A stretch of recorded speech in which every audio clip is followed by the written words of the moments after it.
සාදු. අද දිනය 2022 වසරේ 5 වෙනි මාසේ 16 වෙනිදා භාවනා වැඩසටහන ශ්‍රද්ධාවන්ත ගුණගරුක වාසනාවන්ත පින්වත්නි, වෙසක් සතිය වෙසක් මාසේ වෙසක් පොහොය වෙසක් සඳ දකිමින් අපි හැමදෙනාම මේ වෙසක් සමයේ ආමිස ප්‍රතිපත්ති පූජාවන් වලට මුල් තැන දෙමින් වෙනදාට වඩා ශාසන ආලයකින් යුක්තව වැඩ කටයුතු කරන සමයක්. ඒ වගේම ස්වභාව ධර්මයෙන් සියලුම බුදුරජාණන් වහන්සේලා පහළ වුණු දිනයක්. ස්වභාව ධර්මයේම මිනිස්යාගේ ප්‍රඥාව වර්ධනය කරන, දියුණු කරන කාලයක් සමයක් කිව්වොත් නිවැරදි. ඒක විශ්වයෙන්ම විශ්ව බලයකින්ම ස්වභාව ධර්මයකින්ම සෑදුණු අපූර්ව සමයක් තමයි මේ වෙසක් පොහොය සමය. මිනිසයා යනු හුදු එක් කාරණයක් නොවේ, සමූහයක එකතුවක්. ඒ සමූහයම මනාකොට එකතු වෙන කල්හි හොඳ ප්‍රතිඵල තිබෙනවා. ඒ නිසා මිනිස්යාගේ ප්‍රඥාවට, නුවණට අපි දන්නවා හොඳටම ජීවත් වෙන රට, ප්‍රදේශය, පරිසරය බලපානවා කියලා. ආවේගයන් වලටත් එහෙමයි.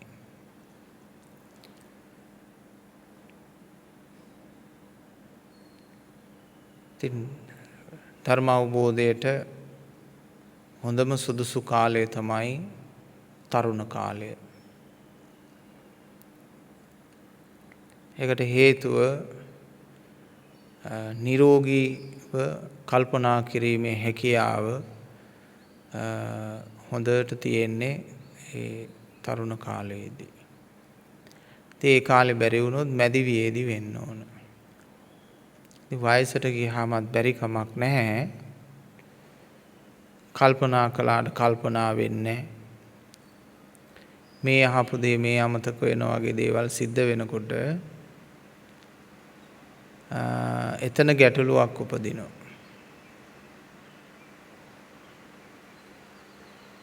ඒ නිසා වහවහ සත්‍ය අවබෝධ කරගන්න ඕන. වයස ඉක්මවීමට මත්තෙන් කියලාත් අපි කල්පනා කරන්න ඕන පිළිතුරේ.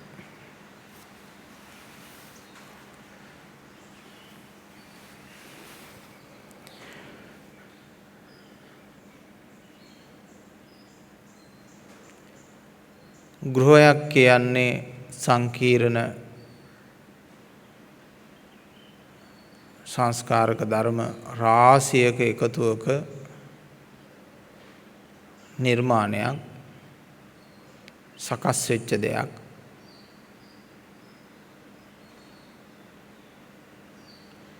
හිතක් කියන්නේත් එහෙමයි පිළිතුරේ. හිතක් කියන්නේත් සකස් වෙච්ච දෙයක්. දැන් මෙතන පින්නතුන් යම් පිරිසක් ඉන්නවද, ශ්‍රවණය කරනවද?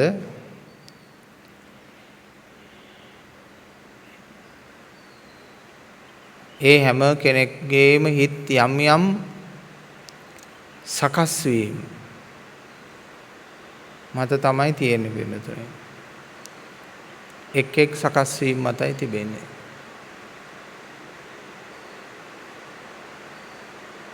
එක එක හැඩයට සකස් වෙච්ච සිත්.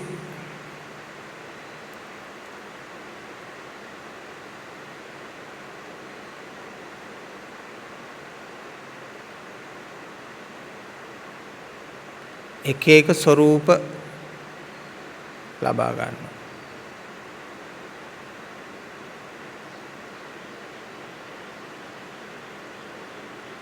තම තමන්ගේ හිතේ හැඩේ තම තමන් තේරුම් ගත්තොත්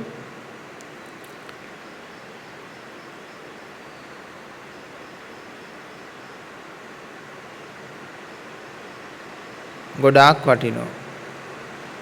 ඒ වගේම ඔබට චිත්‍රයකින් නගන්න පුළුවන් නම් තමන්ගේ සිතේ හැඩේ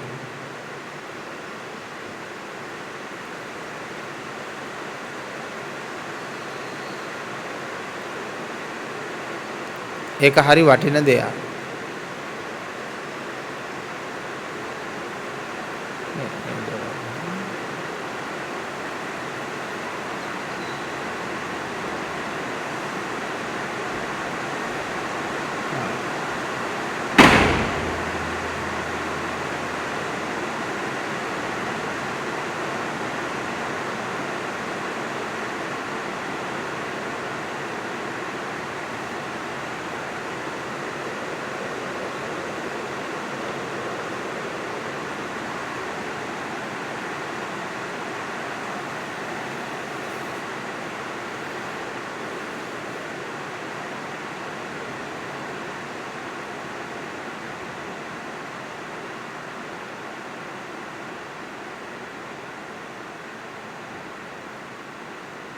අප සිටින්නේ සිතේ හැඩේ තේරුම් අරගෙන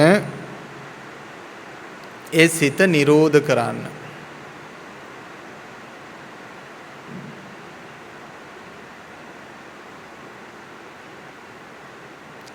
නිරෝධ කරනවා කියන්නේ නිරුද්ධ කරනවා කියන්නේ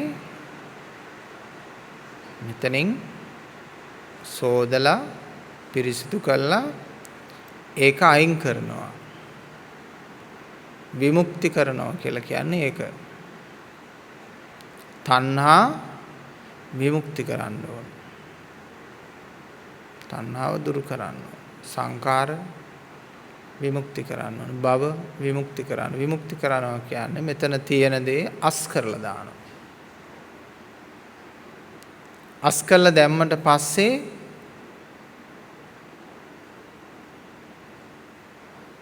අපිට ලැබෙනවා නිරෝධ සිතක් විමුක්ති සිතක්. ඊට පස්සේ තිබෙන්නේ විමුක්තිය.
එවනම් අපි පුරුදු වෙන්න ඕන සිත අල්ලගෙන වාසය කරන්න නෙමෙයි සිත අතහැරලා වාසය කරන්න.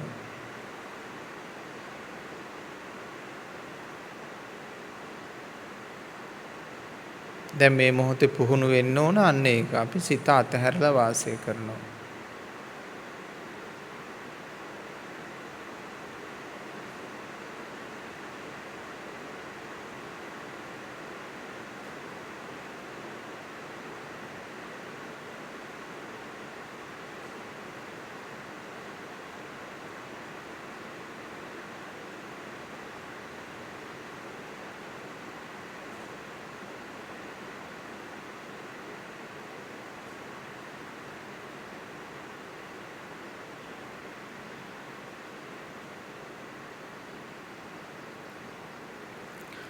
මේ වගේ උදාහරණයක් දෙන්න පුළුවන්.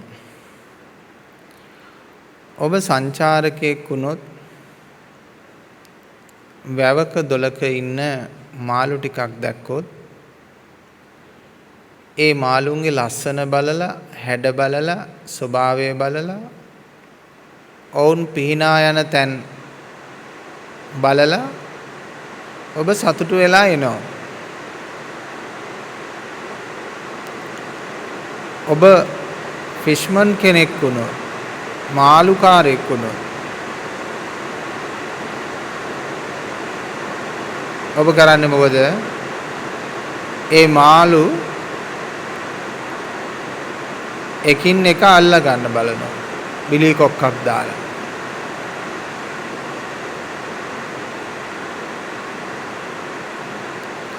ඒ නිසා මම ඔබට කියනවා ඔබ අර සංචාරකයා වගේ වෙන්න. ඔබේ මනස තුල අර ෆිෂ්මන් වගේ වෙන්නේ නැතුව, මාළුකාරයා වගේ වෙන්නේ නැතුව ඔබ සංචාරකයා වෙන්න.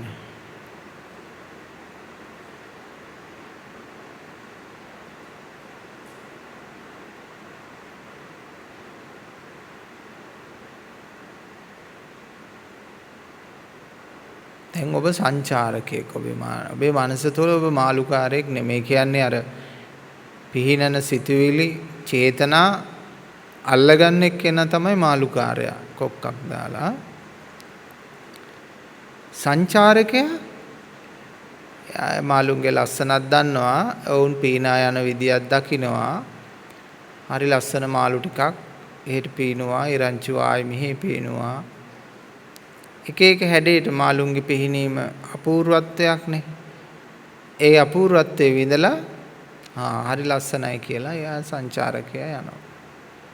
එසා ඔබේ මනස තුළ ඔබ සංචාරකයෙක් වෙන්න. මාළුකාරයෙක් නොවන්න.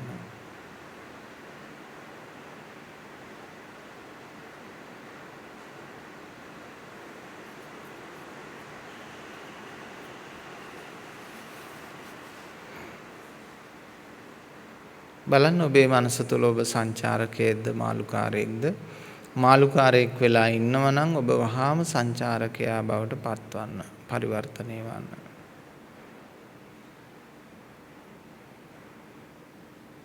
සංචාරකයා මාළුව අල්ලන්නේ නැහැ.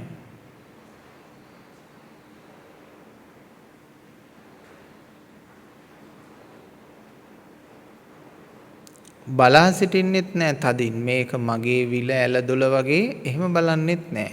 සංචාරකයා හරීම නිදහස්ව විවෘතව ඒක දිහා සුන්දරව බැලුවා ගියා.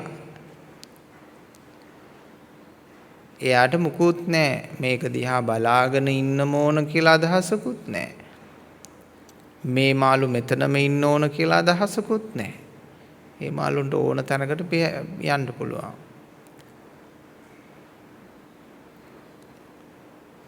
එනිසා මේ කතාවේ ලොකු ගැඹුරක් තියෙනවා. අන්නේ ගැඹුරේ සියලු කරුණු සම්පූර්ණ කරගන්න ඕන.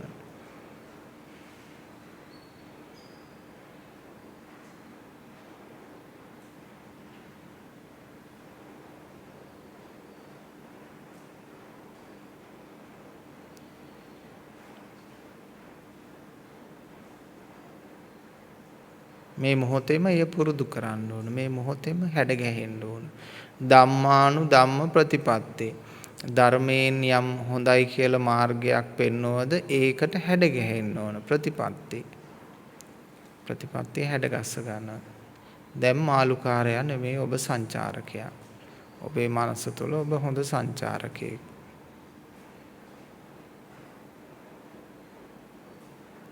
හැබැයි ඔබ අතීතය අල්ලගත්තොත්, අනාගතය අල්ලගත්තොත්, වර්තමානය අල්ලගත්තොත්, අරමුණු සංකල්ප වචන අල්ලගත්තොත් ඔබ මාළුකාරයා.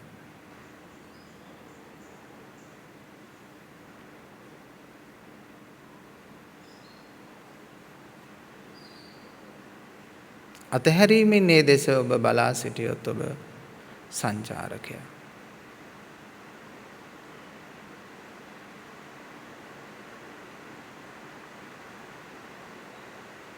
මෙහොම බලාගෙන ඉන්න විට පින්නතුනේ සංචාරකයෙක් ලෙස අපේ හිත අර මෙතෙක් කාලයක් අර මාළුකාරය ගතියෙන් මිදිලා සංචාරක ස්වභාවයට පරිවර්තනය වෙනවා. සැහැල්ලු බවට පත් වෙනවා. ඉතින් මේ උදාහරණේ හරි වැදගත් වෙනවා. තව සංචාරයට සතුන්ගෙන් හරිම ප්‍රසිද්ධ සතෙක්නේ කුරුල්ලා. කුරුල්ලා කියන්නේ හොඳ සංචාරකයෙක්. ඉතින් බුදුරජාණන් වහන්සේ ශ්‍රමණත්වය පැවිදි බව කියන එක උපමා කරන්නත් යොදාගන්නේ මේ වචනය. සකුණෝ විය පබ්බංචා.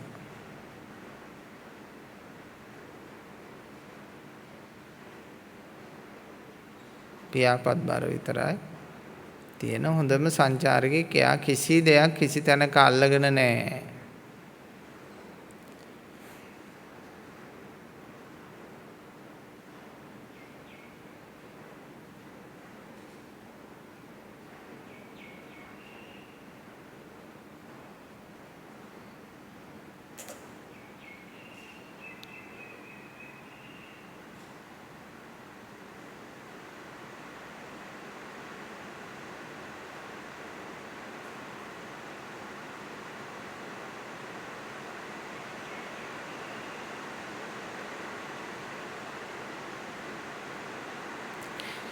කිසි දෙයක් අල්ලගත්තේ නැති කෙනෙක් මොනවද කරන්නේ?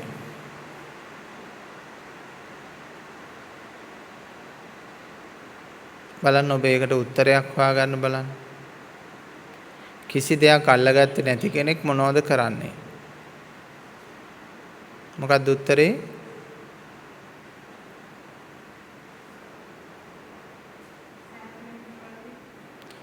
මුකුත් කරන්නේ. කිසි දෙයක් අල්ලගත්තේ නැති කෙනෙක් මුකුත් කරන්නේ. අල්ලගත්ත අයට රාජකාරී තියෙනවනේ.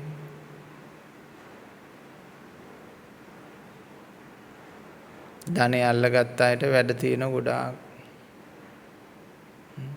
බලය අල්ලගත්ත අයට වැඩ තියෙන ගොඩාක්. හිතත් එහෙමයි. හිත අල්ලගත්ත අයට වැඩ තියෙන ගොඩාක්.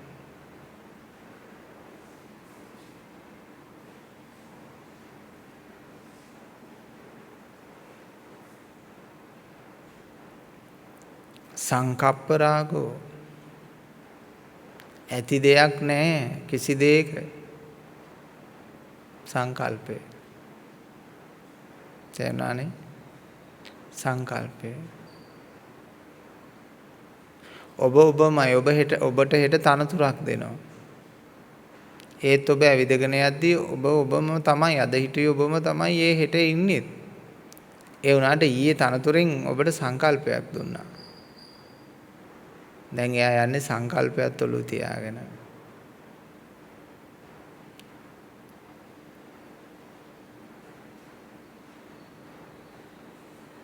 සංකප්ප රාගෝ. ඉතින් ඒ වගේ මේ වෙනකොටත් ඔලුවේ තියාගත්ත සංකල්ප ඇති. ඒවට තමයි ඔය ඇලෙන්නේ. ඒව තමයි බිමින් තියන්න ඕන. සුනීත ඔය කුණු කද බිමින් තියන්න.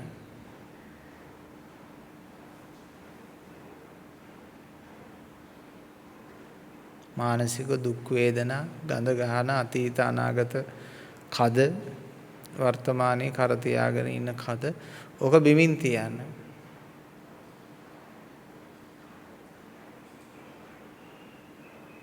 ලොකු අරුතක් තිබුණා.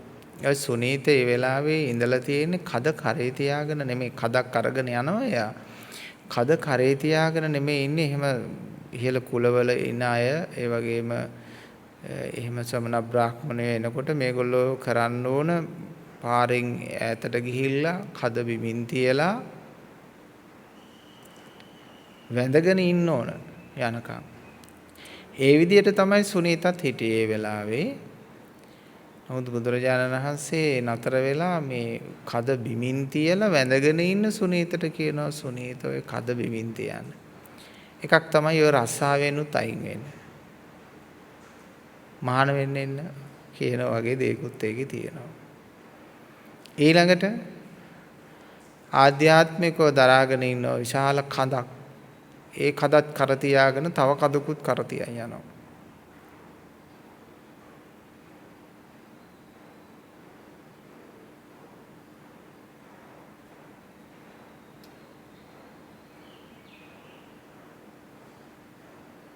ඒ කදවල් දෙකම බිමින් තියන්න.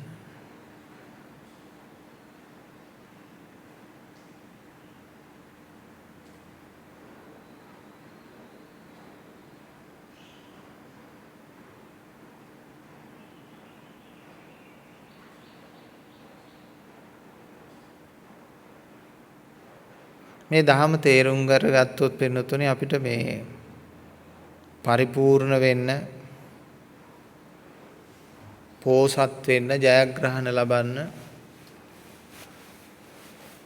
මේ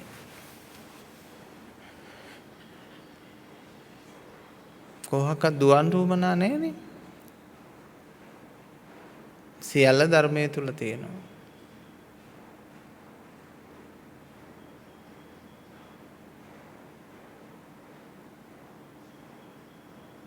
මනෝමය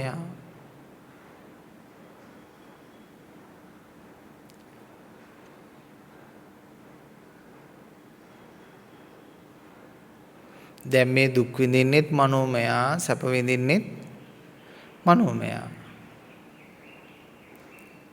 එතකොට නිවන් දකින්නේ අර මනෝමය ස්වභාවයන් සියල්ල අස් කරපු තැනින්.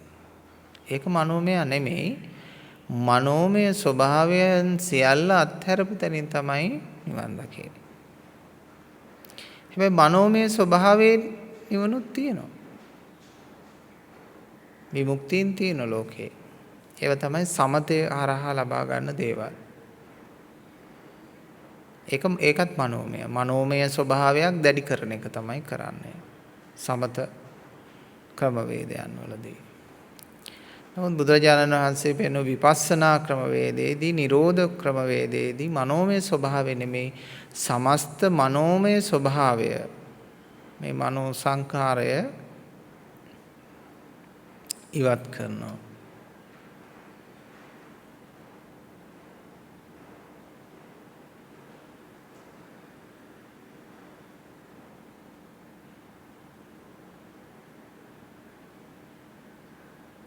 ගති නෑ, ගති නිමිති නෑ.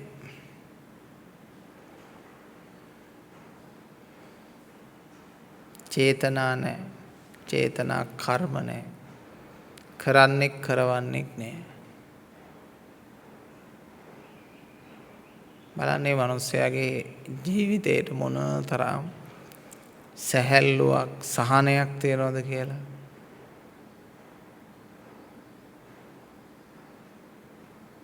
සියලු වැඩ අත්හැරලා සැඳෑ සමය ගත කරනවා වගේ.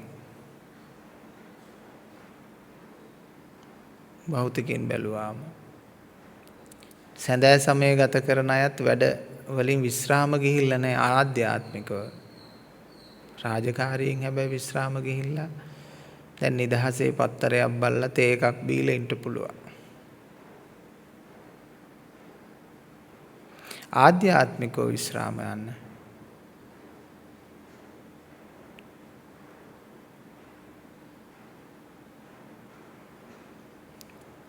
රාජකාරි වැඩ ඉවරයි.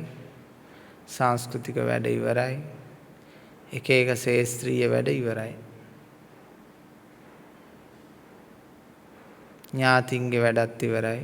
සුළු ඥාතිත් අත්හැරියා, මහ ඥාතිත් අත්හැරියා. ඔක්කොම අත්හැරියා.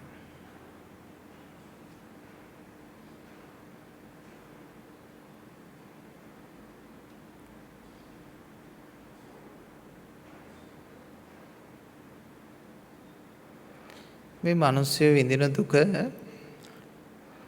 අර තමන්ගෙම වලිගය හපා ගන්න කැරකෙන බල්ලා වගේ.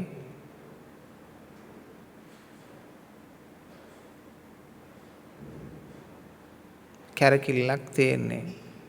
සම්මුතිය විසීම පනවා ගත්ත දේවල් නිසා සම්මුතිය විසීම දුක් විඳිනවා.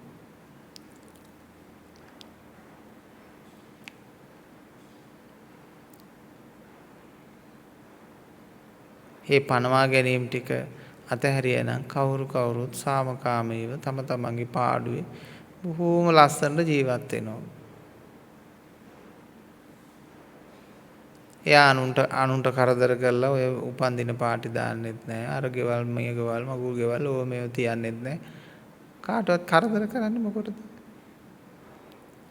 ඇත්ත වශයෙන්ම මගුල් ගෙදරකට ආරාධනා කිරීම කියලා කියන්නේ තව මිනිහෙක් හිංසාවටපත් කිරීමක්. ඔය ඇත්ත හිංසාවටපත් වෙලා නැද්ද එහෙම?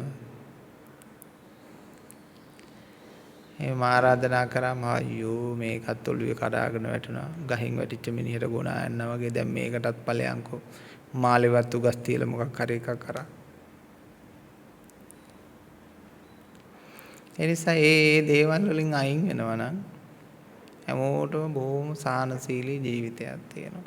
බණ ධර්ම අහන්න වෙලාවක් තියෙනවා. හුදකලාව සිටින්න, ජීවිතය ගැන කල්පනා කරන, ස්වභාව ධර්මය නරඹන්න හැකියාව තියෙනවා. ඒකනේ විදේශ රටවල් වල ඉන්න අය බණ අහන්නේ ඒකයි. පටලවා ගැනීම අඩුයි. ඒකත් අපේ ලාංකිකයෝ ඒ රටේ යම් වැඩිපුර පිහි වුණොත් එහෙම ආයි ලංකාවක් වගේම වෙනවා. එන කොටා ගන්නවා, මරා ගන්නවා, කේලම් කියනවා, මේ චරිත ඝාතනය කරනවා. ඒ ඔක්කොම කරනවා.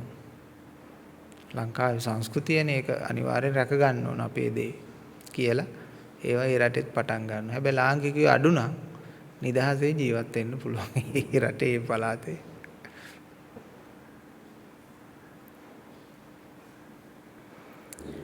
දැන් මේක හිතට ආදේශ කරේ.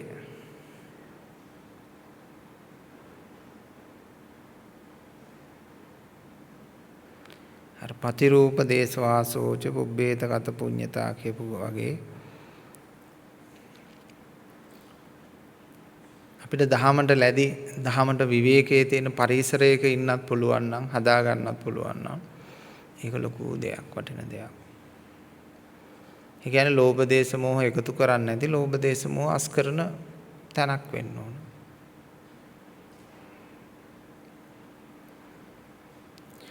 නිවන් දකින්න එන කෙනාට මේ ලෝකයේ පිළිබඳව කලකිරීමක් තියෙන්න ඕන.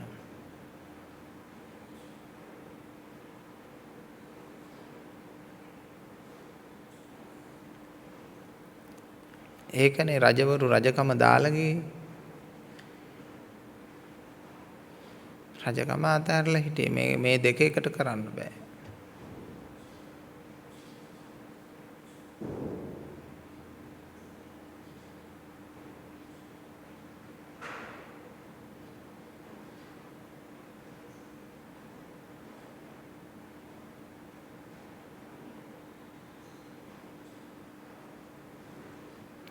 තමන්ගේ මනසෙම බලන්න, තමන්ගේ දිට්ඨිගත ස්වභාවයන් බලලා අස් කරගන්න, සුද්ධ කරගන්න. දිට්ඨිගත ස්වභාවයන් නොමැතිනම් සාන්ත බව, ප්‍රණීත බව ඔබේ ආධ්‍යාත්මය තුළ පිරී ඇති. දිට්ඨිගත ස්වභාවයන් තිබේ නම් ඒ දිට්ඨි කර තියාගෙන, ඒ කියන්නේ සුනීත කුණු කද කර තියාගෙන ඉන්නවා. දිට්ඨි කියන්නේ පින්නතුනි කුණු කද, සංකල්ප කියන්නේ කුණු කද.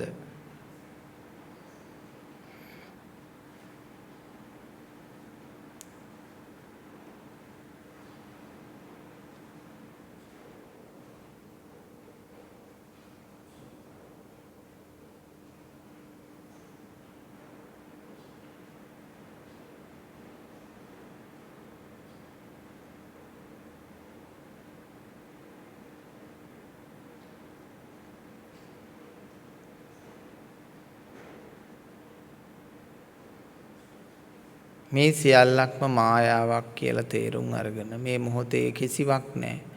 නමුත් අර සංකප්ප රාගය ඇලිලා ඉන්නවා. මේ මායාවකයි මම ඇලිලා ඉන්නේ, මනෝමය ස්වභාවයකයි මම දුක් විඳින්නේ කියලා තේරුම් අරගෙන මේ මනෝමය ස්වභාවය අතහැරලා දානවා. හරියට අර වටිනා දෙයක් කියලා තේ මිටි කරගත්ත දෙයක් හොඳින් මේක පරීක්ෂා කරලා බැලුවාම වටිනාකමක් නැහැ කියලා තේරුම් අරන් අතහැරියා වගේ.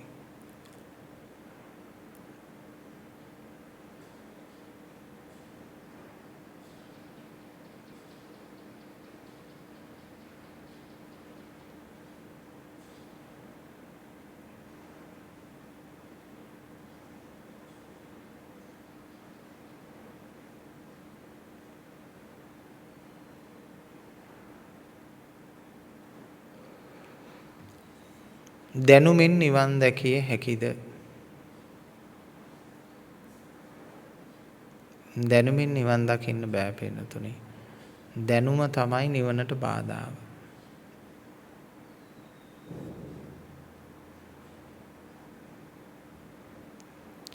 දැනුම කියන එක ගබඩා කර ගැනීම සඳහා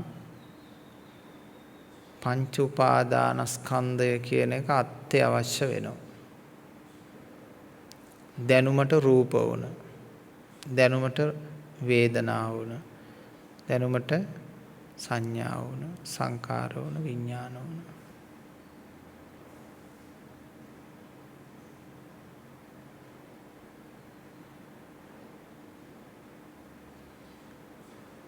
එහෙමනම් නිවන ගැන දැනුවත් වෙන්න, නිවන ගැන ඉගෙන ගන්න ගිහිල්ලා කවමදාකවත් ඉගෙන ගන්න බෑ.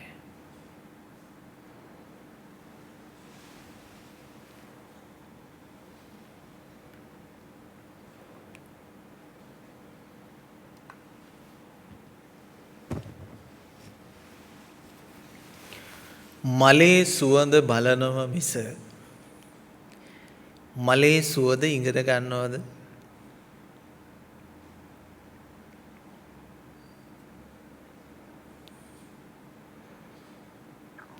දැන් මානෙල් මලක සුවඳ, නෙළුම් මලක සුවඳ, රෝස මලක සුවඳ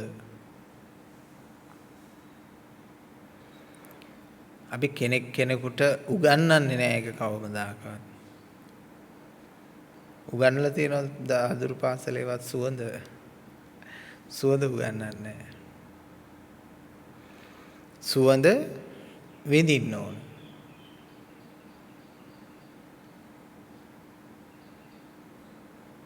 ප්‍රත්‍යක්ෂ කරන්න ඕන. එතකොට ඒකෙන් දැනෙන දෙයට තමයි එයා කියන්නේ මෙන්න මේක මේ සුවඳයි කියලා. නමුත් එකම සුවඳ පිළිබඳව තියෙන ආකල්ප වෙනස්.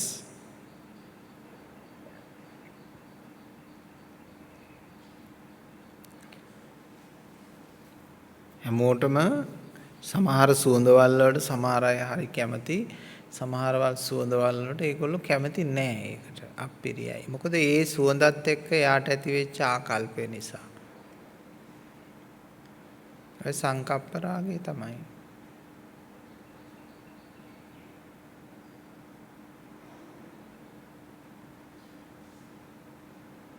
මේ නිර්වාණය කියන සුවඳට හැමෝම කැමතිද? හැමෝම කැමති නෑ.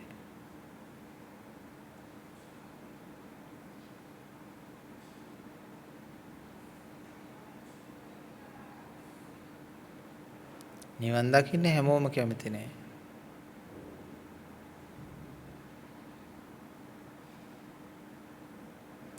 මේ සමාජයේ මේ මනුෂ්‍යාත්මය ලැබපු අයගෙන් බොහෝම සුළු පිරිසක් බුදුහාමුදුරුවෝ අර පෙන්වුවේ නියපිටට අරගත්ත වැලි වගේ මහණෙනි මේ මිනිස් ආත්ම භාවයෙන්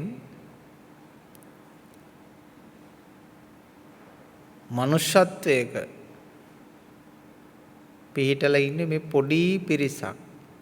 නැවත මනුෂ්‍ය ආත්මයක් උප්පත්ති ලැබනවා කියන එක වගේම මේ ආත්ම භාවයේ මනුස්ස චරිතයේ ඉන්නේ මෙන්න මේ වගේ පොඩි පිරිසක් ඉන්නේ.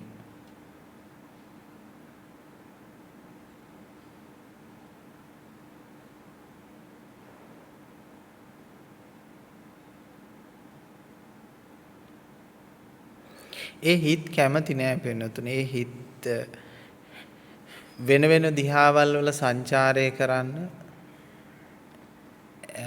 පාරමී පුරන අය ඉන්නවා.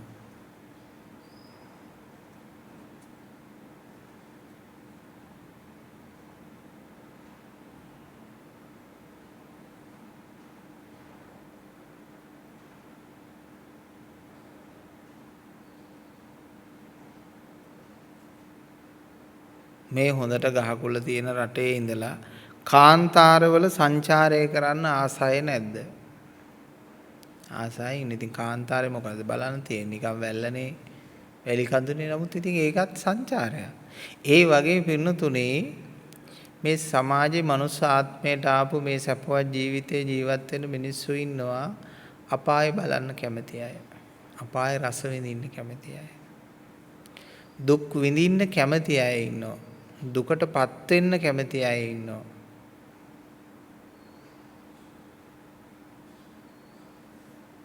අර සින්දුත් තියෙනවා එහෙම ගහලා. අවන්හලක ඉපදී මාමිය යනවා නම් මේ සසරේ පින් කළ ඇති එකම කෙනා මං කියලා. ඒ මිනිස්සයා හිඟන්නෙක් වෙලා ඉපදින්න හිතනවා ඒක. ඒ කියන්නේ එක එක වින්දනවලට හිටියට පස්සේ ඒ වින්දනේ මිනිස්සයාට එපා වෙනවා. දැන් දුප්පත් මිනිස්සු ලොකු ගෙයක් බංගලාවක් වගේ හදා ගන්න නැත්තම් කියලා එහෙම හිටපු එක නැති හිටියනම් එයා කල්පනා කරනවා එහෙම දෙයක් තිබ්බනම් කොච්චර ආඩම්බරද කොච්චර ලොකුද කියලා හිතෙනවා. ආයි ලොකු ගෙවල් තියෙන මිනිස්සු එහෙම විකුණලා චූටි ගෙවල් හදා ගන්නවා. මොකද අර ආකල්පේ යාට එපා වෙලා ඒක නඩත්තු කිරීම අපහසු වෙලා ඒක කරදරයක් වෙලා ඒකේ පඩි නගින එක අමාරු වෙලා ඔය පොඩි හුණ්ඩු ගේකට එනවා. ඇයි? එහෙනම් මේ සංකප්ප රාගයේ ස්වභාවය, මනසේ ස්වභාවය තේරුම් ගන්න. මේ කොයිබකවත් නවාතැනක් නැහැ පින්නතුනේ. ඔහේ සැරිසරනවා. හිතන තැනට මේ හිත ඇවිදිනවා. මේක තේරුම් අරගෙන මේක පස්සේ දුවන්න එපා. මේක මායාවක් කියලා තේරුම් අරන් අතහරින්න.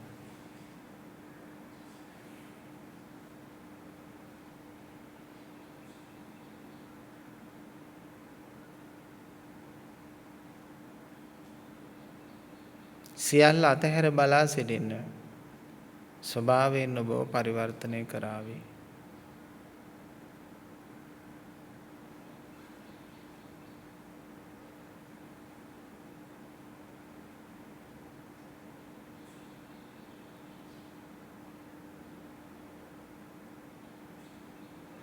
හොඳට මතක තියාගන්න පින්වතුනි, ලෝකේ නොමිලේ ලැබෙන එකම දේ නිවන පමණයි. එතකොට අපිට මේ හුස්ම ඔක්සිජන්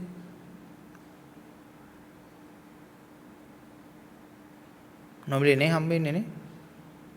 නෑ, ඒකත් නොමිලේ නෙමෙයි හම්බ වෙන්නේ. මොකද්ද නොමිලේ නෙමෙයි කියන එකේ අදහස් වෙන්නේ? මලමිනී හුස්ම ගන්න නෑනේ. ඇයි?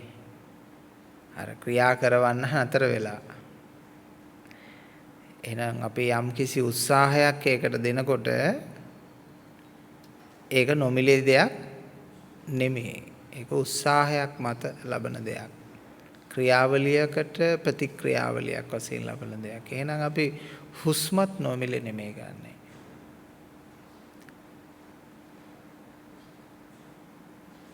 අපි උත්සාහයකින් ගන්නෙ. ඒකට අපේ සොයන් ක්‍රියාවලියක් මේකට අපි ආරම්භ කළා. එයාව අතහැරලා දාලා තියෙනවා. එයාගේ ශක්තිය තියෙනකන් එයා ඒ දේ ගන්නවා. හරි අපූර්වයි. විශාල ක්‍රියාවලියක් අපි තුල ඇති වෙන්නේ ස්වයන් ස්වභාවිකව. ඔබේ ශරීරය තුල ඇත්තෙම ඔබ කරන්නේ පොඩි දෙයක් කියලා මම හිතනවා. 100ට ප්‍රමාණය බැලුවොත් 10%කටත් අඩු ප්‍රමාණයක් ඔබ කරන්නේ. 90%ක්ම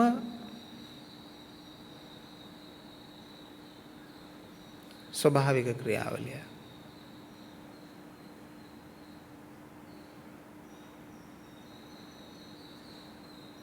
ශරීරයක් ඇතුලේ. ඉතින් ඔබ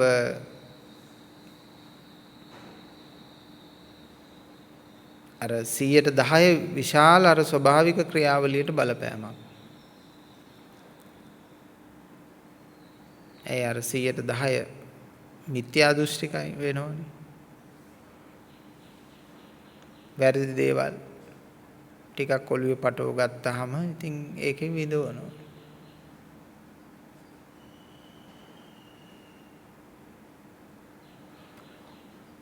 ඔය ඉතින් අහගෙන හිටියට ඔය හිත ඇතුලෙන් අහලා බලන්න අතහරින්න සූදානම්ද කියලා.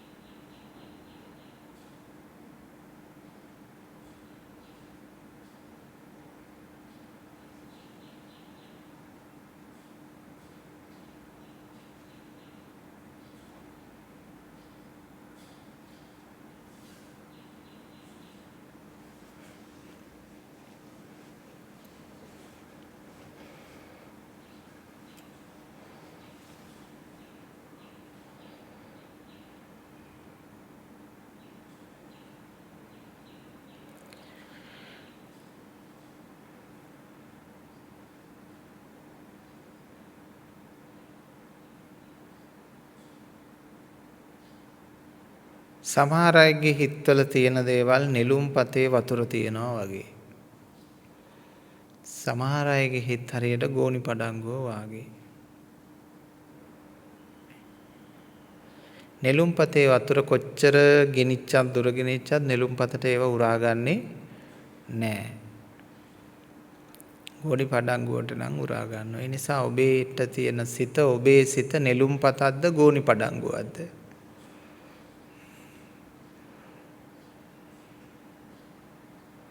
ඒ කියන්නේ එක එක දේවල් උරා ගන්න හිතක්ද? උරා ගන්නේ නැති සිතක්ද?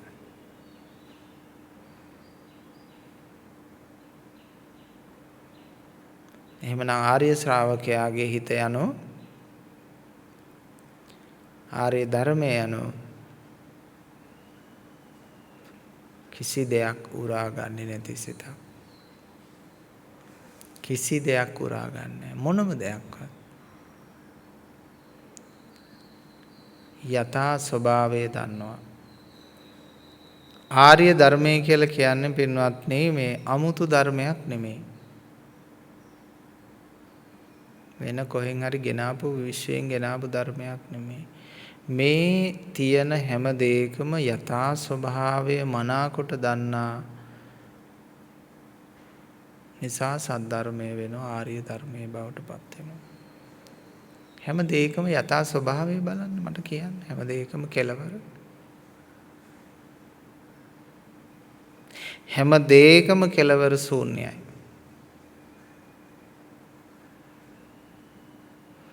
මේ මොහොතේ ශූන්‍යයි. සංකප්පය අයින් වුණාම දැන් ඔබ ළඟ සංකල්ප ටික මේ මොහොතේ අයින් කරපු ගමන්ම ඔබ ශූන්‍යයි.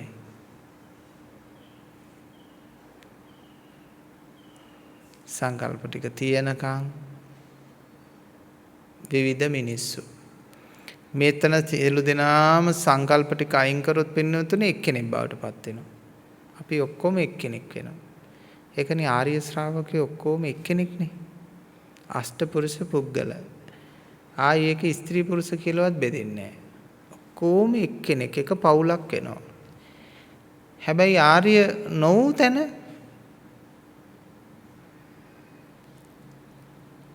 එකිනෙකාට වෙනස්. වෙනස් චරිත වෙනස් ආකල්ප වෙනස් දෘෂ්ටි වෙනස් අවබෝධ තේරුම් ගැනීම වටහා ගැනීම භාෂාවල් සංස්කෘතියවල් වයසින් මේ සියලු වෙනස්කම් බලපානවා. ඉතින් වෙනස්කම් ගොඩක් යන්නේ හැම තිස්සෙම ගැටලු.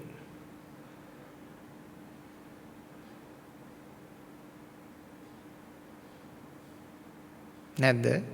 කියන්න පැහැදිලි කරන්නත් ඕනද? හැම තිස්සෙම ගැටලු.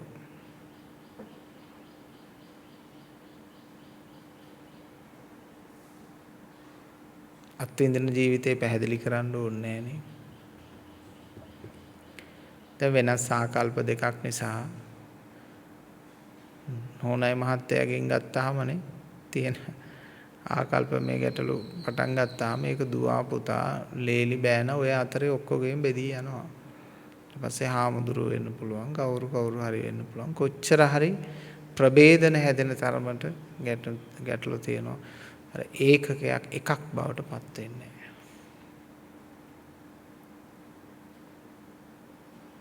සංඝ කියලා කියන්නේ ඒකකයක්.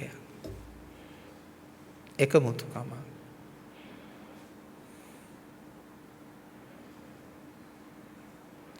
ඒකකයක් නෙමෙයිනේ. එකක් නෙමෙයි මේ ලෝකේ ඉන්න පොදුන් සත්‍ය විෂමාකාර විවිධාකාරයි නානත්ත් කාය නානත්ත් සංඥා. එක එක සංඥාවෙන් තමයි එක එක දේවල් දිහා බලන්නේ. ඒ නිසා ගැටුම් ප්‍රභේදන. ඉතින් ඒකකයක් වෙන්න පුළුවන් නම් ඒ තමයි බුදු සරණ ගියපු අය. ඒකකයක් එකයි. සැබෑ ආර්ය ධර්මය තේරුම් ගත්ත අපේ ස්වාමීන් වහන්සේලා ඉන්නේ හැමදෙනාම සිතෙන් එකයි. මේ බෙදෙන්නේ නැහැ. එකිනෙකාට කියලා කොච්චර කේලම් කිව්වත් එහෙම කොටවන්නත් බෑ. මොකද ඒගොල්ලෝ ආධ්‍යාත්මිකව හඳුනා ගන්න අය මිසක් මේ කන් වලට ඇහෙන දේවල් වලින් පුජ්‍යලය හඳුනා ගන්න අය නෙමෙයි නිසා.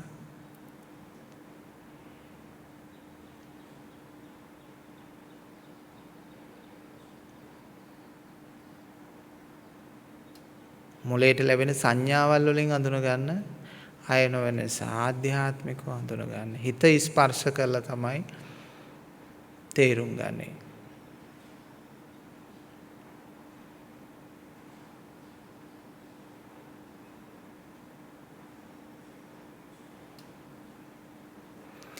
ඒ නිසා තමන්ගේ කුණු ගොඩ තමන්ම අයින් කරගන්න ඕන. අපි අයින් කරන්නේ නැහැ. බුදුරජාණන් වහන්සේ පෙන්වුවේ අපි මාර්ගය කියා දෙන අය ඔබ මාර්ගයේ ගමන් කළ යුතුයි. ඔබට ගුණ කොට රසයි නම් කරන්න දෙයක් නැහැ. දැන් බුදුරජාණන් වහන්සේ දවසක් මග වඩිනෝ. වඩින වෙලාවේ මේ ඊරියක් දැක්කා. බුදුරජාණන් වහන්සේට සිනා පහළ වුණා.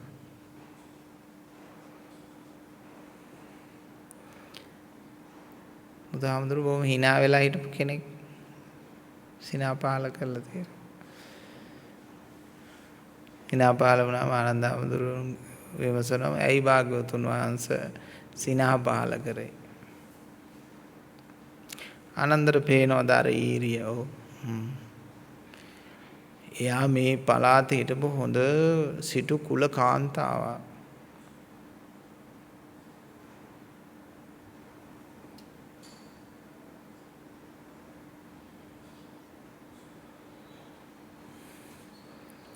ඉතින් ජීවත් වෙලා ඉදී ඔළුවේ කුණු ගොඩ තියාගෙන හිටියා.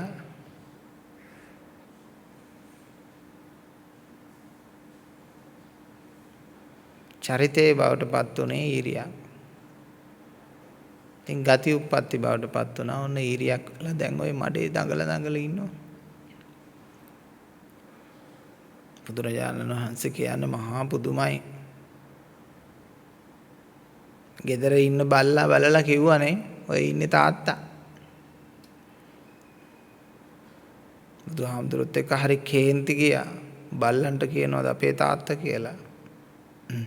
අර ධනය හංගපු තැන් පෙන්නන්න.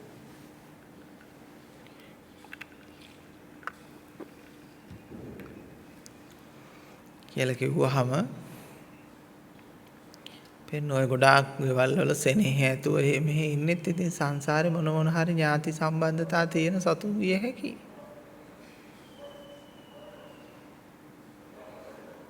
මහත්ය වෙලා හිටපු අය, පස්සෙන් කෑදර ගමට හිටපු අය, අර එක කාන්තාවක් පස්සේ එක ආත්ම වෙලා ආවා කියලා කියනවනේ. ඔහු පැටියෙක් වෙලා ආවා, බල්ලෙක් වෙලා ආවා, ගැරන්ඩියෙක් වෙලා ආවා. බැඳී. ඒ නිසා ওই ප්‍රේමය කියන්නේ උතුම් දෙයක් නෙමෙයි. ඒක ධර්මයට අනුව ගත්තොත් මේක පහත් දෙයක්.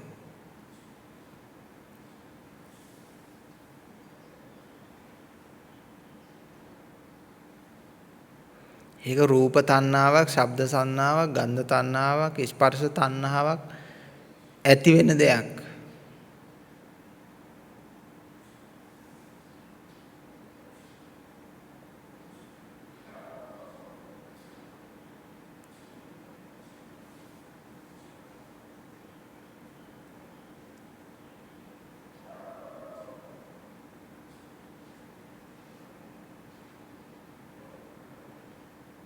ඒ වුණාට ප්‍රේමය ගැන හරි උදාන වාක්‍ය ගීත ගායනා කරලා තියෙනවනේ පුතඥයෝ. මුනිවරු ගායනා කළා නෑ ප්‍රේමය ගැන එහෙම.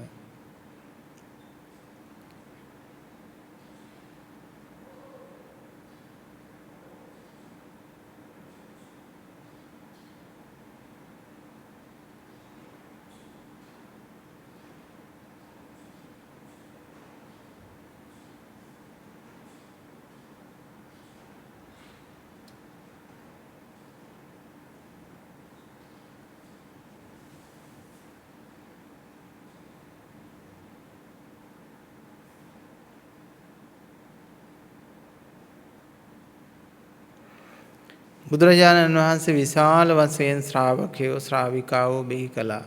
භික්ෂු භික්ෂුණීන්ලා. ඒ අය මගේ ගෝලයෝ මගේ කට්ටිය කියලා එහෙම දරාගෙන හිටියේ නෑ. මහාන කළා, පාත්‍රයක් දුන්න, සිවුරක් දුන්න, එයාගේ නිදහස එයාට දුන්නා. එච්චරයි.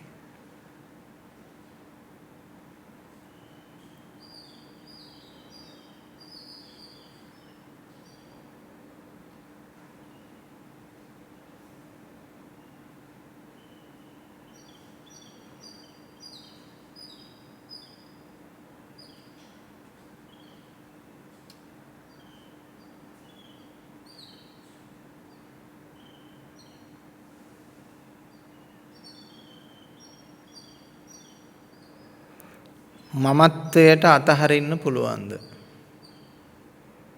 මමත්වයට කවදාවත් අතහරින්න බෑ. කාන්දමට කවදාවත් දේවල් අතහරින්න බෑනේ, අලව ගන්න විතරයි පුළුවන්. කාන්දමක් තියලා යමක් අත්හරින්න උත්සාහ කරොත්, තල්ලු කරන්න උත්සාහ කරොත් ඒක කාන්දමේ ඇලෙනවා.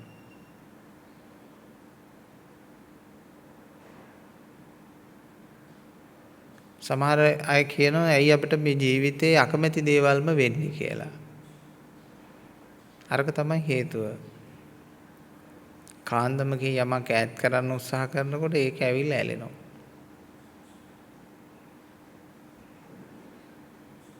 මිනිස්සු තදින් ප්‍රතික්ෂේප කරන දේවල්ම තමයි මේ මිනිස්සු ඒවා ඇලිලා තියෙන්නේ.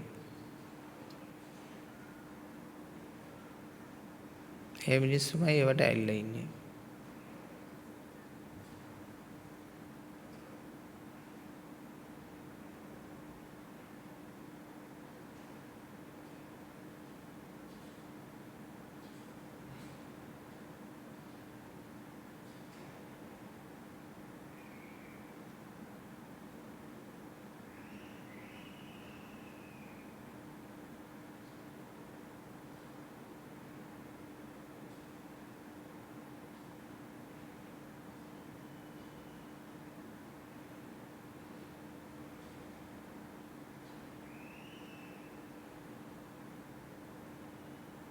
සබ්බේ සංඛාරා අනිච්චා.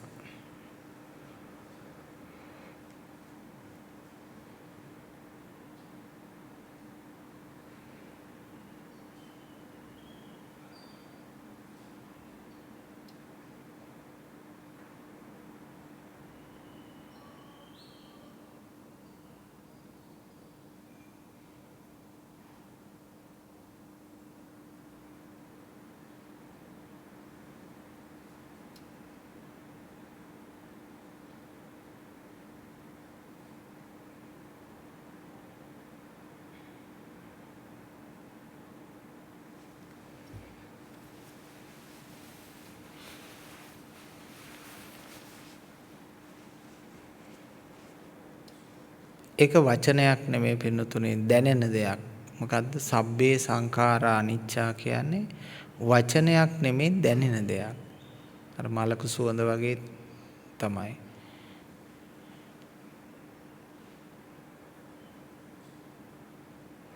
සබ්බේ සංඛාරා අනිච්චා කියන එක දැනෙන දෙයක්.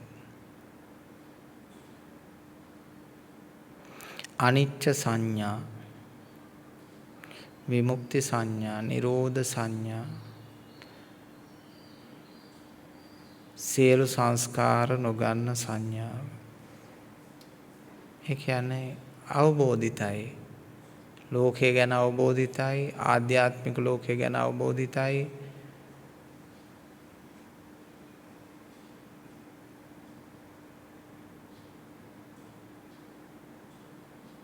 වචනෙන් කතා කළ යුතු කිය යුතු දෙයක් නෑ, ඉතුරු වෙලා නෑ පින්නතුනේ.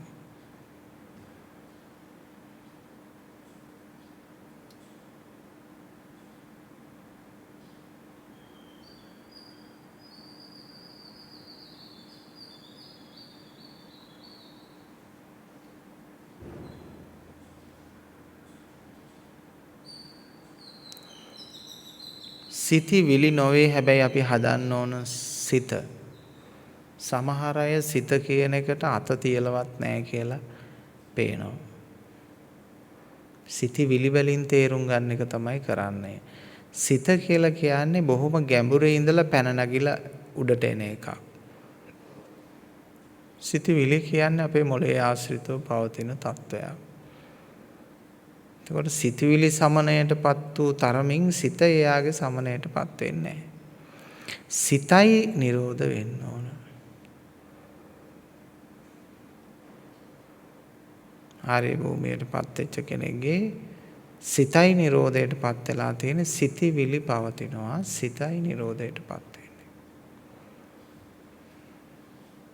වෙන්නේ. චේතනා කර්ම හදන්නේ. චේතනා කර්ම හදන්නේ නැති නිසා සක්කාය කියන ස්වභාවය නැහැ.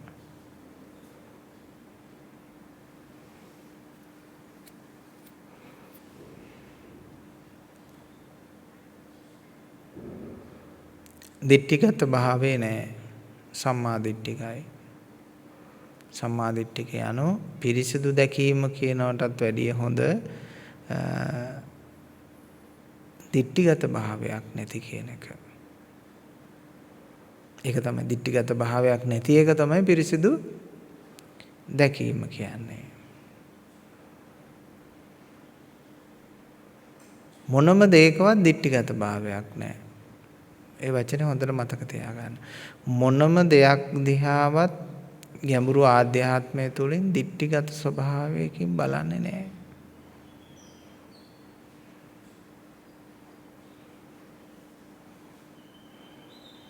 දිට්ඨියක් හැදෙන්න සක්කාය ස්වરૂපය හට ගන්න ඕන. සක්කාය ස්වરૂපය හටගන්නේ නැතුව බලන බැල්ම බැල්මක් නොවේ.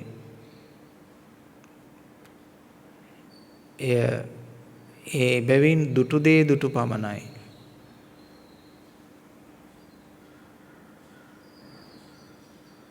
ඒ කියන්නේ ඇහැ මලක ගැටුනෙත් නැහැ, මල ඇහි ගැටුනෙත් නැහැ. ඒ ගැටීම නිසා හටගන්නා වූ වේදනා සංඥා සංකාර විඥාන හටගත්තේ නැහැ.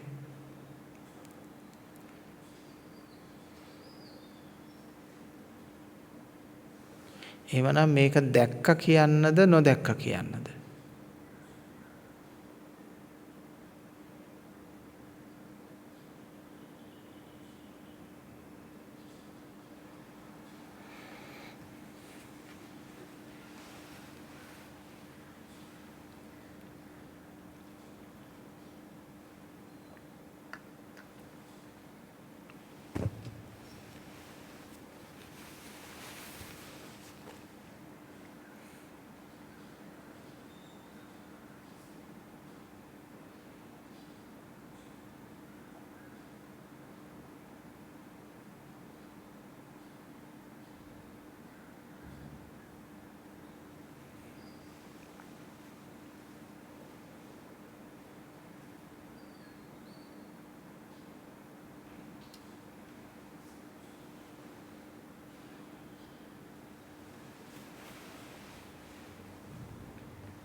නෑ. දැකපු තැනම නිරෝධ වුණොත් ඒක දිත්තේ දිත්ත මත්තන් නෙමෙයි. දැකලා නිරෝධ වුණානේ. දැකලා නිරුද්ධ වුණොත් ඒක දිත්තේ දිත්ත මත්තන් නොවේ. දැකලා පැවතිලා හේතු දක්වලා එහෙම නැත්නම් සුළු මොහොතක් හරි අපිට හේතුවක් පෙනිලා නිරුද්ධ වීමක්. ඒ දුටු දේ දුටු පමණ නොවේ.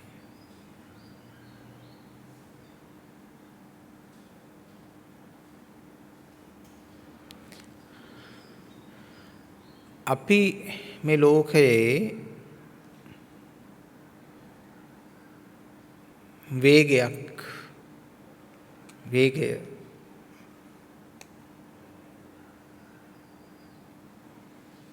දැන් බල්බයක් අපි කල්පනා කරනොත් ඒක පත්තු පත්තු වෙන ෂණයයි නිවෙන ෂණයයි දෙකක් වෙන්නේ නැතුව එකක් වුණොත් අපිට බල්බ් එක දකින්න පුළුවන්ද? එක වරක් මේ බල්බ් එක පත්තු වෙනවා. හැබැයි පත්තු වෙන වේගයයි නිවෙන වේගයයි දෙකක් නෙමෙයි එකක්.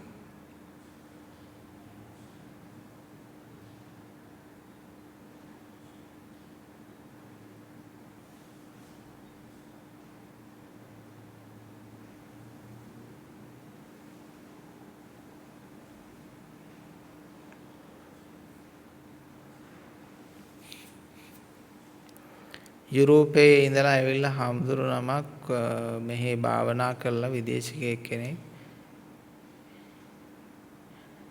එයාට සිංහලත් පුළුවන් දැන් හොඳට පාලිත් පුළුවන් ඉගෙනගෙන. වටේම හැමතැනම ගිහිල්ලා මෙහි දැන් නිවන හොයාගන්න නැහැ කියලා හිතලා එයා කල්පනා කරනවා මේ බුරුම රටට යන්න. ඉතින් මට හම්බ වුණා. හම්බ වෙච්ච වෙලාවේ දැන් යන්න තව දින කීපයයි තියෙන්නේ. ඉතින් මාත් එක්ක එයාගේ අත්දැකීම් ටික කතා කළා. ඉතින් කතා කරනකොට එයා මේ වේගය ගැන හැමතිස්සෙම කතා කරනවා. වේගය ගැන කතා කරනකොට මම එක වෙලාවකට කිව්වා වේගයේ උපරිමය නිශ්චලයි.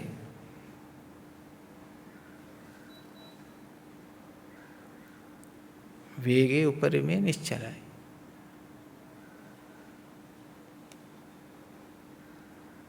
අර ඒක ගැන පෙන්වන්න තමයි ඔය සරියුත් හාමුදුරුවන්ගේ අර්ධි ප්‍රාතිහාරයේ වේගය එහෙම කියන්නේ.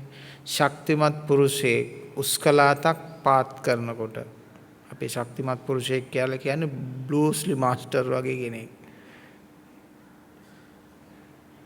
බ්ලූස්ලි මාස්ටර් කියන්නේ මෙහෙම මූණට ගහලා එයා අත ළඟට ගන්නවා කැමරාවටවත් අල්ලන්න බෑ. කැමරාකරුවා කියනවලු ටිකක් හිමින් ගහපන් නැත්නම් කැමරාවට මේක පේන්නේ නැහැ කියලා. මොකද ඔහු යන වේගය අධිතාක්ෂණික කැමරා යොදලා තමයි අල්ලගන්න ඕනේ. ඒ තරම් වේගවත්. උස්කලාතම් පාත් කරනකොට අන්න ඒ වගේ මේ ලෝකේ වටේ විශ්වයේ වටේ හත්වරක් ගිහින් එන්න පුළුවන් කියන්නේ අන්න ඒ වගේ දේවල් ඒ කාලේ පෙන්눔 කළේ මේ වේගයේ උපරිමයේ නිශ්චල බව පෙන්වන්න.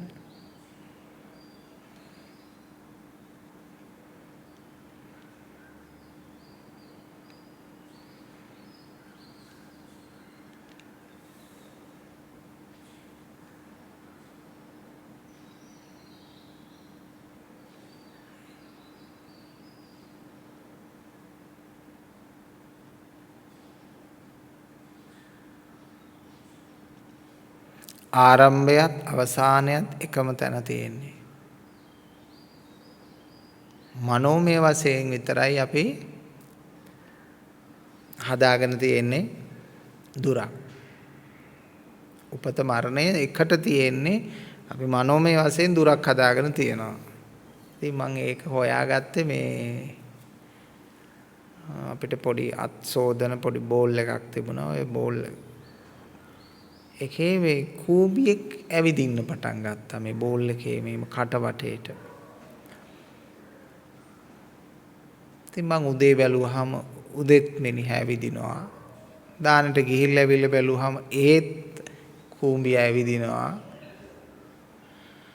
ඊට පස්සේ දවල්ටත් ඇවිල්ලා හවසත් බලද්දිත් මිනිහා ඇවිදිනවා. දුර ගමනක් යනවා.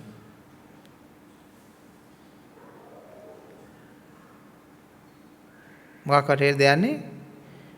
මේ පොඩි කප් එකක් වටේ තමයි මෙයා යන්නේ. මේ යනවා. ඉතින් ආරම්භයත් අවසානයත් එකම තැන. ඒ වුණාට එයාගේ සංකප්පය ලොකු ගමනක් යනවා. ලොකු වීරයෙක් එයා. ලොකු වීරයෙක්.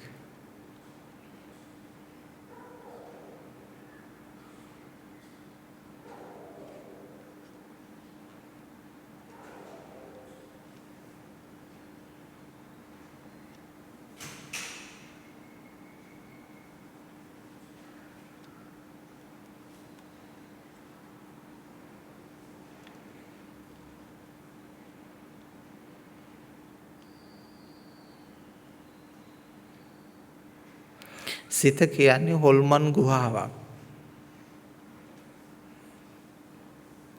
එහෙම කිව්වොත් එහෙමවත් බය වේද බලන්න. සිත කියන්නේ හොල්මන් ගුහාවක්. හොල්මන් ගුහාවක ස්වභාවය තමයි හිත ඇතුලේ තියෙන්නේ. විකාර රූප ගොඩක් නේ තියෙන්නේ හොල්මන් ගුහාවේ. ඔය පොසොන් පෝයල් වලට කරන්නේ සමහරලාට මිනිස්සුන්ට ජීවිතය ගැන කියලා දෙන්න තමයි මම හිතන්නේ පිටින් ඒ මිනිස්සු දන්නේ නැහැ. නමුත් ස්වභාව ධර්මයේ තුලින් කොහොම හරි හැදිලා තියෙනවා ඒවා හොල්මන් ගුහාවක්.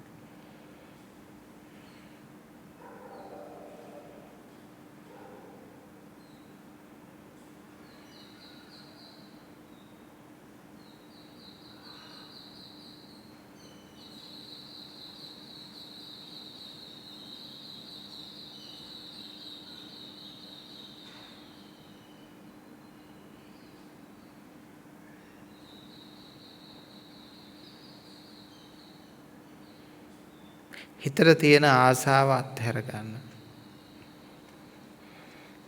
ඔය අරව මේව ගොඩාක් ලොකු කතා වුණා. ඔය වචනේ ඇතිනේ. සිතට තියෙන ආසාව අත්හැර ගන්න.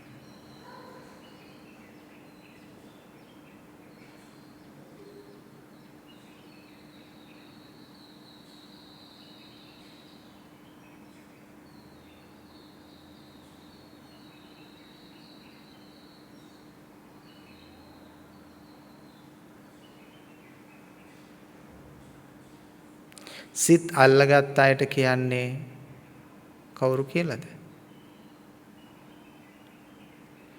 දිට්ඨිගත අය කියලා කියන්නේ අන්න ඒගොල්ලන්ට. මොනවද කරන්නේ? ඒගොල්ලෝ සිත අල්ලගෙන ඉන්නේ. ඒ නිසා ඒගොල්ලන් කියන්නේ දිට්ඨිගතයි, දෘෂ්ටිගතයි. මොන දෘෂ්ටියද ඉන්නේ? අංක 1. සක්කාය දිට්ඨිය. මේ මම වෙමි කියන දිට්ඨිය තමයි පළවෙනි එක. ඊට පස්සේ දිට්ඨි කීයක් තියෙනවද? ඒක ඉතින් වෙනතුනි පුජ්‍යලයාගේ හැටියට කෙල කෝටි ගානක්ද විය හැකි. කුඩා දෘෂ්ටි, මහා දෘෂ්ටි වශයෙන් බෙදිලා මේ මනුස්සයර අප්‍රමාණ දිට්ඨි තිබිය හැකි. පුජ්‍යලයාගෙන් පුජ්‍යලයාට වෙනස්. ඒකයි වෙනතුනි මේක මහා හොල්මන් ගුහාවක් කියන්නේ. එහෙනම් පළවෙනි දිට්ඨිය හිත අල්ලගත්තොත් සක්කාය දිට්ඨිය. මේ මම වෙමි, මේ මම වෙමි. මම කියලා කියන්නේ මේ ඉඳුරන් ටිකයි ආත්ම ස්නේහයයි මේ බැඳිලා එන මම රැකෙන්න ඕන, ඉන්න ඕන, බලන්න ඕන, කන්න ඕන, බොන්න ඕන, ජීවත් වෙන්න ඕන. අතහරින්න බෑ. එහෙමයි සක්කාය ඉන්නේ. සක්කාය අතහරින්න නෙමෙයි ඉන්නේ වෙනත අල්ලගෙන ඉන්නේ. ඒක පුදුම කාන්දම් බලයක්. හෝරම් භාගීය සංයෝජන කියන්නේ ඒවටනේ. පහලට අදින මහා කාන්දම් බලයක් වෙනතුනේ. ඒ බලය බිඳින බලයක් හිතේ හදනවා කියන්නේ සතර සම්‍යක්ප්‍රදානයි. පුදුම නුවණක් තියෙන්න ඕන වෙනතුනේ. පුදුම නුවණක් තියෙන්න ඕන. එහෙම නැත්තම් මිදෙන්න බෑ.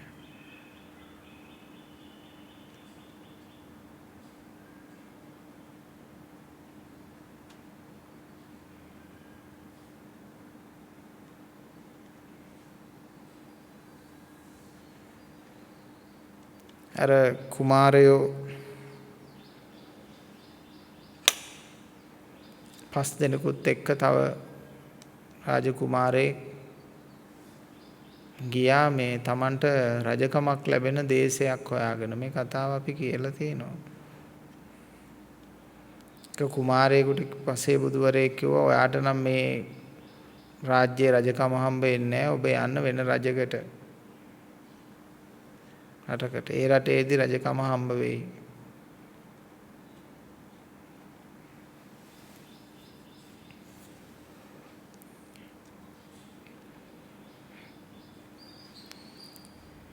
එහෙම යන්න ලෑස්ති වුණාට පස්සේ ඉතින් මග හම්බ වෙන බාධා හමුවේදී විවිධ හේතුන් පදනම් කරගෙන ගොඩාක් කුමාරවරු ඔක්කොම ටික නතර වුණා.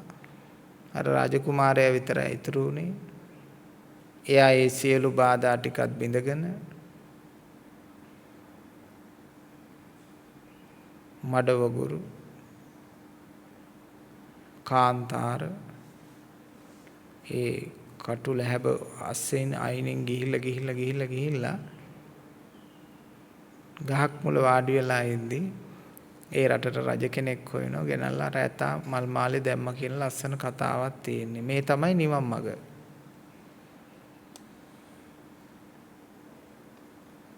ඔබේ සිතට ඔබ අහු වෙලාද නැද්ද කියලා ඔබමයි දන්නේ.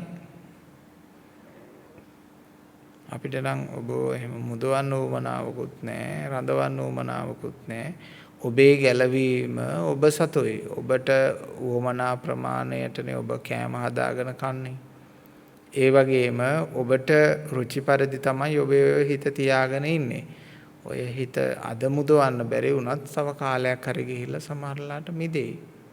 ඒක ඔබට ජීවිතේ ලැබෙන අත්දැකීම් අනුව ජීවිතේ වෙනස් වෙද්දී තේරෙයි. අර එක මහත්මයෙක් දවසක් ඇවිල්ලා කිව්වා හාමුදුරුවෝ මීට අවුරුදු 10කට කලින් කියපු එක මට අද තේරෙන්නේ කිව්වා. තේරුණානේ? ඉතින් ඒ වගේ සමහර අයට අද කියන එක තේරෙන්නේ තව අවුරුදු 10කින්. තේරුණා නේද? අපේ පවුල් වල අයටත් එහෙමයි. අනේ හාමුදුරුවනේ අපිට හැමදේම පහුවෙලා කිව්ව තේරෙන්නේ. ඉතින් මම කියන්නේ ඒකයි ඕගොල්ලන්ට පහුවෙලා තේරෙන නිසා තමයි හාමුදුරුවෝ ඉස්සෙල්ලා කියන්නේ. ඒ නිසා හාමුදුරුවෝ කියන දේ වුණ ඕන කෙනෙකුට හරියනවා. මොකද අපි ප්‍රතිඵලයේ එන්ඩ් එක දන්නවා මොකද්ද කියලා.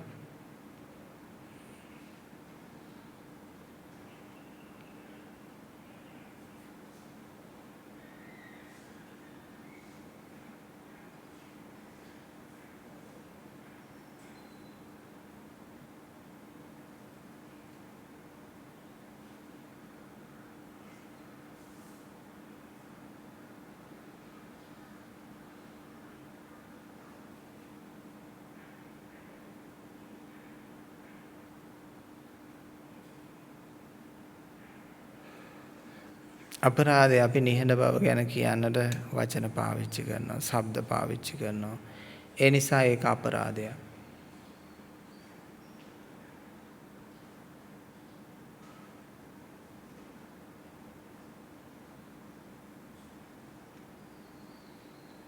මේ වචනවල තියෙන උපාදාන ශක්තියක්. ඒක දුරු කරලා ධර්මයෙන් සෝදලා තමයි වෙනතුන්ට මේ බණ ටික දේශනා කරන්නේ. නමුත් දන්නේ නැතුව කවුරු හරි මේ වචන ගත්තොත්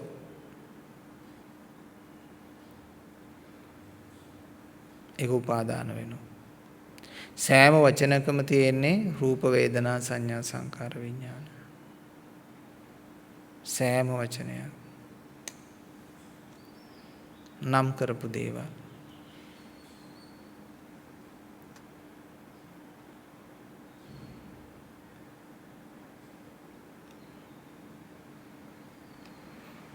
අපිට කියන්න තියෙන මේ වචනේ තියෙන නිස්සාර බවම බලන්න. වචනේ කියන්නේ මොකක්ද කියලා බලන්න. වචනේ කියලාම කියන්නේ සංකල්පයක්.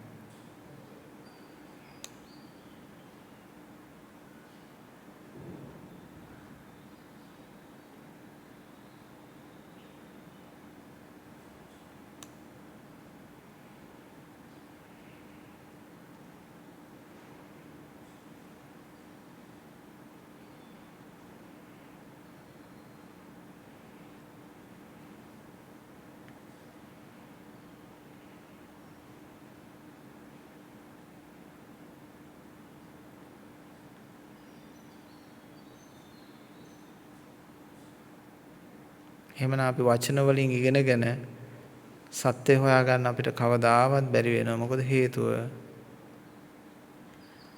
වචන කියන්නේ සසර රඳවන දෙයක් මිසක් සසර මුදවන දෙයක් නෙමෙයි. වචී සංඛාර කියලා කිව්වේ ඒකයි බුදුහාමුදුරු සංඛාරා පරමා දුක්ඛ. පැහැදිලිනේ? සංඛාර පරම දුකක්නේ. එතකොට වචන කියන්නේම දුකක්. වචන ගොඩ ගහගත්තා කියන්නේ දුක් ගොඩ ගහගත්තා.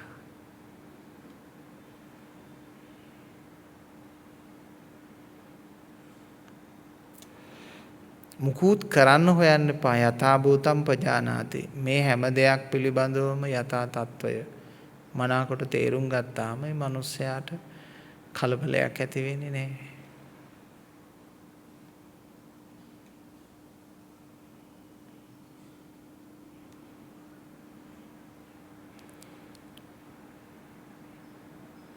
සැකයක් නැත්තම් කලබලයක් ඇති වෙන්නේ.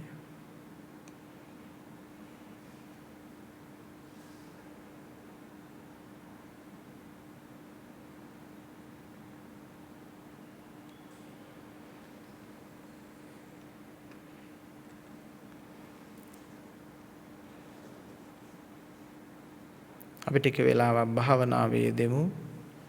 දැනට අපි දේශනාව මෙතනින් අවසන් කරනවා. හැමදෙනාටම තෙරුවන් සරණයි.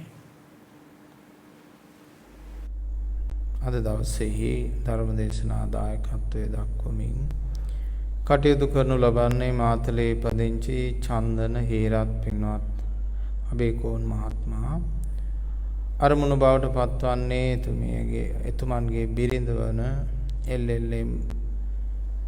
ඉන්දිකා අනුෂා කුමාරි මහත්මියගේ මේ මාසේ 15 වන දිනට යෙදී තිබෙන 39 වෙනි ජන්මදිනය නිමිති කරගෙන ත්‍රිවිධ රත්නයේ ආශිර්වාදයේ උදෙසා එතුමියට නිදුක් නිරෝගී සුවපත් භාවයත් කායික මානසික සුවයත් ලැබේවා කියන උතුම් ප්‍රාර්ථනාව ඇතිව ධර්මානුශාසනාවට දායකත්වයේ දැක්වීමේ අදහසයි තිබෙන්නේ. එල්.එල්.එම්. ඉන්දිකා අනුෂා කුමාරි පින්වත් මහත්මියට ආයුරාරෝග්‍ය සැප වර්ධනය ලැබෙන සුබ උපන්දිනයක් ලැබේවා. රත්නත්‍රය ආශිර්වාදයේ සැලසේවා කියලා අපද ප්‍රාර්ථනා කරනවා.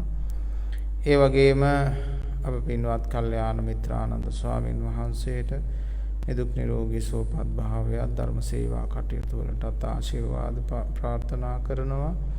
ඒ වගේම එම පවුලේ සෑම සියලු දෙනාටම සද්ධර්ම ශ්‍රවණය කරන ලෝකවාසී හැම දිනාටම සද්ධර්ම අවබෝධය සැලසේවා කියන උතුම් ප්‍රාර්ථනාවත් ඇතුව අද දවසේ දායකත්වයේ දක්වමින් කටයුතු කරන්නේ හේරත් අබේකෝන් පින්වත් මහත්මයා. එතුමන්ගේ සියලුම යහපත් උතුම් බලාපොරොත්තු ඉෂ්ට සිද්ධ වේවා කියලා අපි සෙත් ප්‍රාර්ථනා කරනවා. සාදු.